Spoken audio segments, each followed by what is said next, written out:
page 10. The New Business Road Test. 3rd edition. By John Mullins. Why read this book? Right now there are 2 million entrepreneurs in the UK actively engaged in starting a new business. Many of their ventures will never get off the ground. Of those that do, the majority will fail. There are more than 15 million entrepreneurs in the USA doing the same thing. Most of their ventures will fail, too. Of those who submit business plans to business angels or venture capitalists, less than 1% will be successful in raising the money. This picture of entrepreneurship is not a pretty one. The odds are daunting, the road long and difficult. Why, then, are stunning 1 of every 19 adults in the UK and 1 in 10 in the USA actively pursuing entrepreneurial dreams? In a word, opportunity. Opportunity to develop an idea that seems, at least to its originator, a surefire success. Opportunity to be one's own master. No more office politics, no more downsizing, no more working for others. Opportunity for the thrill, excitement, challenge and just plain fun inherent in the pursuit of entrepreneurial ventures. I know, because I've been there, too. But there's a problem. Most opportunities are not what they appear to be, as the business failure statistics demonstrate. Most of them have at least one fatal flaw that renders them vulnerable to all sorts of difficulties that can send a precarious, cash-starved new venture to the scrap heap in a heartbeat. An abundance of research makes it clear that the vast majority of new ventures fail for opportunity-related reasons. Market reasons. Perhaps the target market simply won't buy. Industry reasons. It's too easy for competition to steal your emerging market. Entrepreneurial team reasons. The team may lack what it takes to cope with the wide array of forces that conspire to bring fledgling entrepreneurial ventures to their knees. How can a mere book help you meet this challenge? The research underlying this book, see the appendix, suggests that the serious entrepreneur who wants to beat the long odds, who wants to work harder and smarter to beat their competition, should pause in their haste to write that great business plan. Yes, I'm referring to you. Before putting pen to paper, you should step back and give your opportunity a road test. Examine the 7 crucial domains of attractive opportunities that this book illuminates. Find, if you can, the fatal flaw lurking in what looks like an attractive opportunity. Your prospective investors will be looking for it, so you'd better have looked first. Why bother? But why shouldn't a would-be entrepreneur simply skip the 7 domains road test this book advocates and proceed directly to preparing a business plan? There are 3 key reasons. 1.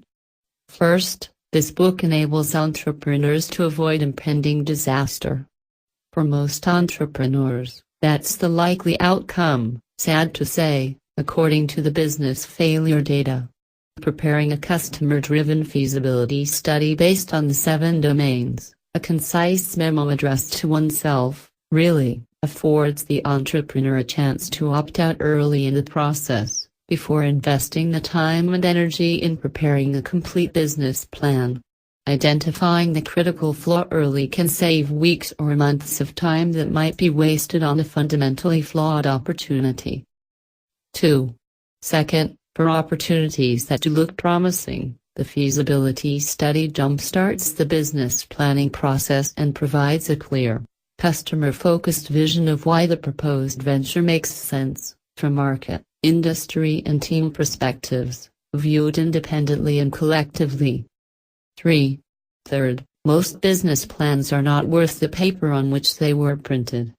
In my view, far too much time is spent crafting business plans in excruciating detail and far too little time is spent getting real data from real customers about real, or prototype, products.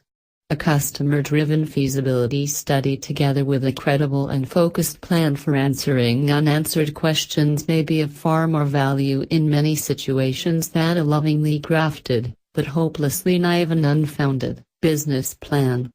but more about this subject in chapters 5 and 14.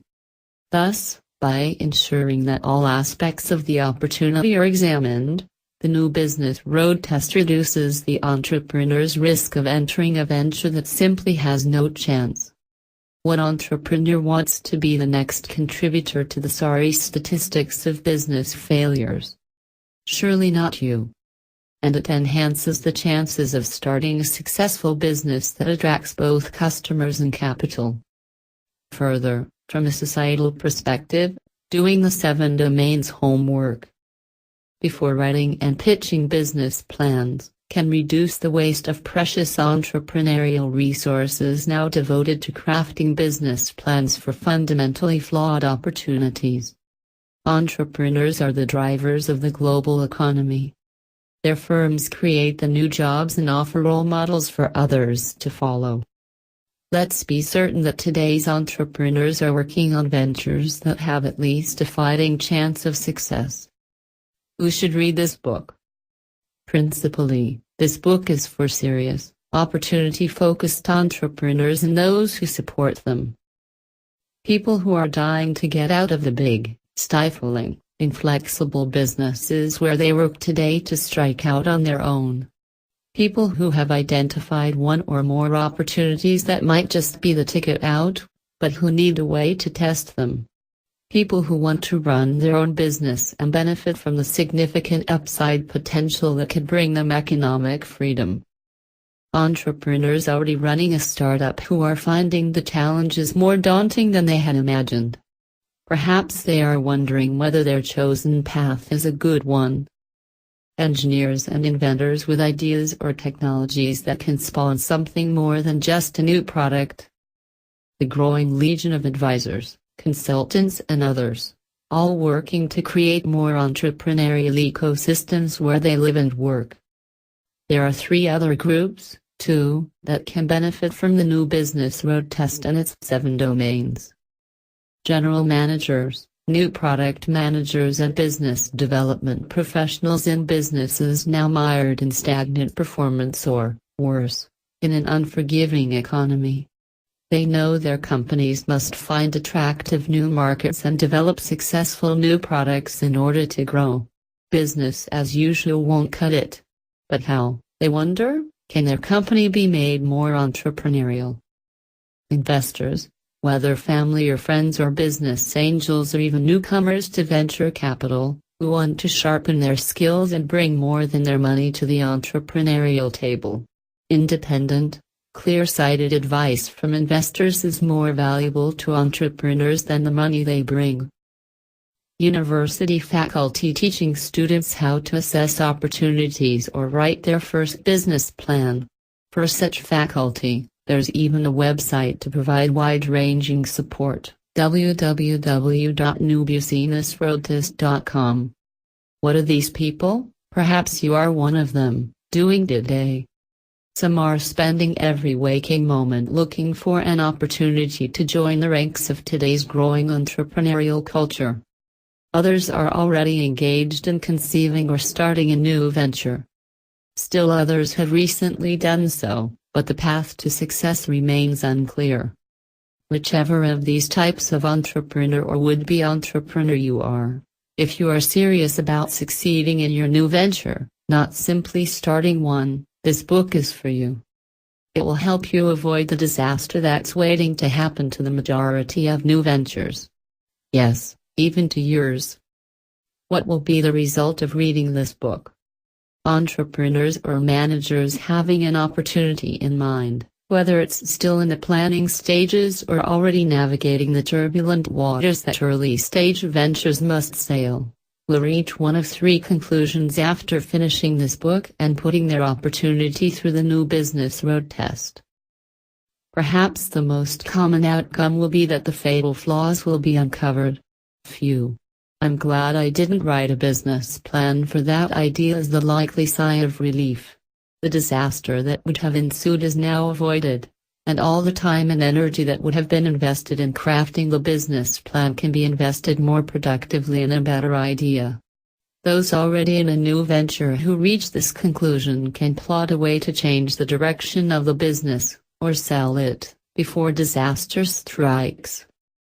Another common outcome will be that flaws that are identified can be fixed. Opportunities are malleable, and the entrepreneur is often able to reshape an opportunity to improve its attractiveness by targeting a different market, offering a different product or service than the one originally planned, playing at a different level in the value chain, as a distributor rather than a manufacturer, for example. Adding skills to the entrepreneurial team that were missing in the original conception. Opportunities can evolve, and the thought process outlined in this book hastens and strengthens that evolution. A third possible outcome, the happiest, but most rare, will be that the 7 domains test finds no fatal flaw, no matter how hard you look. Better yet, your homework identifies a real problem that someone, your prospective customer, has, and you offer a solution that's better, faster or cheaper than current solutions. Your proposition stands a chance to establish sustainable competitive advantage with a business model that works. The market is large enough to make the effort worthwhile. The industry is sufficiently attractive. Your entrepreneurial team has what it takes to succeed. The best news about this kind of outcome is that, in jump-starting the startup process, the 7 domains homework provides the evidence-based research foundation for a persuasive and compelling pitch. Why John Mullins? What does a business school professor know about starting an entrepreneurial business? This book brings together, from a single author, the hands-on, done-it-before experience of a 3-time entrepreneur with the research expertise found among faculties at only a handful of the world's leading business schools. Put simply, I've practiced what I preach and I have the entrepreneurial badges and scars to prove it. I've learned the way most entrepreneurs learn, from both failure and success. I served as vice president in the early high-growth days at an young company with great clothing stores called Gap. I founded Postivile International and took it public before market and technological changes took our company down, and I pioneered chimney-type charcoal starters for American barbecue enthusiasts. From all these experiences and from the extensive research effort that underlies this book, I have drawn insights that deliver powerful lessons from which every entrepreneur, and many investors, for that matter, can learn. As a professor at London Business School, where my entrepreneurship colleagues and I, most of us successful entrepreneurs in our own right, develop world-class entrepreneurs and train and provide talent for the venture capital industry, I am well positioned to have written what I hope you will find is an accessible and eye-opening book. Once you have read it, I believe you'll agree with me that ignoring even one of the 7 domains can be a roadmap to entrepreneurial disaster. Entrepreneurs who start writing a business plan without putting their idea to the new business road test do so at their peril. Why a 3rd edition?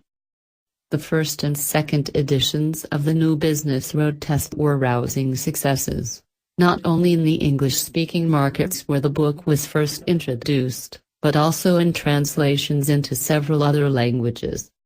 But are the case histories still current? We wondered, as the book neared 6 years in print. This new and fully updated edition brings each and every case history up to date, adding an important and timely what happened to each of the stories. More important, though, is the addition of a new chapter, 14. Determining the viability of your business model. In this new chapter, you'll find a field-tested process to help you transform your initial idea, Plan A, we'll call it, into a more vibrant and viable Plan B. As many investors hasten to say, I've made far more money on Plan B than I ever made on a Plan A. This new chapter draws on my most recent work with dozens of startups and my latest research to provide the tools to get you to Plan B largely unscathed. Though I know you've barely begun reading the New Business Road Test, if you'd like to add another great book to your bedside pile, You'll find a more complete exposition of the ideas in this book's chapter 14 in my newest book, co-authored by noted venture capital investor Andy Commisser, Getting to Plan B, Breaking Through to a Better Business Model. To clarify the structure of the book, it's made sense to present this edition in two parts. Part 1 is all you'll need to know to road test your new business idea, while Part 2 provides you with a practical toolkit to carry out your road test in 20 seconds or less. This book helps serious entrepreneurs and business professionals avoid impending disaster. It shows them what to do before they write a great business plan to enhance their chance of winning both customers and capital and actually achieving their entrepreneurial dreams. And it reveals the 7 key issues that astute investors examine before they invest. Intrigue? Read on. J.W. Mullins. January 2010. Page 16.